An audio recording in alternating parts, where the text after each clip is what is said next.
With a total of 8 goals, 2022 is shaping up to be a busy year. Hello my fellow Loaves and welcome back to the channel. I know it's already mid-January, but it's time to talk about goals. Although I wrote down my 2022 goals in the last week of December, I want to let them marinate for a little bit and think about which ones I'm really going to commit to this year. Well, consider these goals fully marinated and I'm here to share them with you today. Timestamps are in the description below, but I would love it if you would watch the whole video through. First up are my financial goals, which obviously will be my top priority given what this channel is about.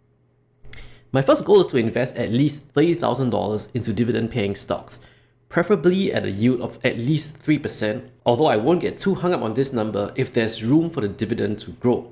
As shared in my 2021 dividend review, I received just under $1,800 in dividends. If I add another $30,000 at a 3% yield, that's another $900 in dividends that will be paid out to me annually. This is on top of the roughly $2,500 projected for the year, which is not too shabby at all.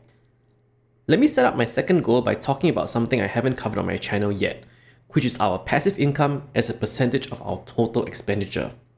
Last year, our passive income was nearly $15,000, and our expenses came up to $53,000. Which means about 28% of our expenses were covered by passive income. This year, our goal is to have 40% of our expenses covered, with a stretch goal of 40%.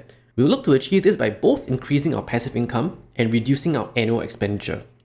Our goal for our expenses is to reduce them down to $50,000, so 40% coverage would require $20,000 in passive income. That's $5,000 more than last year, which sounds pretty doable. My third goal is about selling options. In 2021, I made over $10,000 trading options, and I'm going to continue to trade them in 2022. My goal is to stay strictly within my risk parameters and aim for anywhere between 8 to 12% returns for the year. As always, my goal is not to beat the market, it's to generate more cash to buy more stocks that pay a dividend. I'm no market expert, but I feel like we're a little bit toppish here, so risk management is going to be the key to success in 2022. On to goal number 4, I used to track my spending pretty religiously. But in 2021, I got lazy and didn't do it regularly, which resulted in lots of inaccuracy. This year, I'm going to make sure I stick to the routine every Sunday and look out for any slippage. So far, this has been working out very well. I'm 2 for 2 for the last 2 Sundays, and I know where every dollar has been spent so far this year. Finally, my fifth and final financial goal, which is to save 60% of my income, with a stretch goal of saving 65%. Of course, all of this is going to go straight into my investments.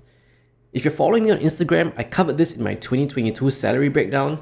My monthly savings rate is already at 43%, so it's a matter of how much I can squeeze out from my personal budget and bonus when that comes in. On the Money Loaf front, it's going to be all about content creation. I want to write and post 6 articles on the blog each month, as well as create and post 6 YouTube videos every month. That's 144 pieces of content across both channels by the end of 2022. Feeding the content beast is hard. Many days I come home from work and just want to kick back on the couch and watch some TV. Putting this goal out here publicly is going to keep me motivated as well as accountable. Finally, I want to continue to follow and engage meaningfully across all social channels.